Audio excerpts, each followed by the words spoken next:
Hello everyone and welcome back to our channel. In today's video, I'm going to show you how to install InShot on your PC or laptop. If you're new to InShot and you don't know how to install it in your PC or laptop, I'm going to show you an easy hack to do it. So without any further ado, let's get into it.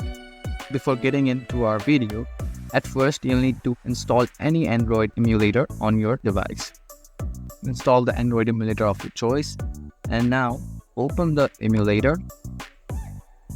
From here, open the Play Store. After you open the Play Store, make sure you're logged in with your Google account, like I am. Now, to search the app, simply click on Search. And now, search the app that you want to install. Just like that, hit Enter. Now simply click on the Install button beside the app.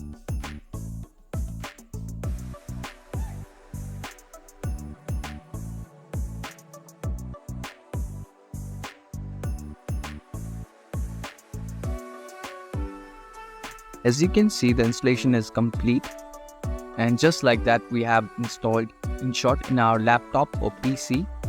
If you found this video helpful, don't forget to give this video a thumbs up and subscribe to our channel for more tutorials like this.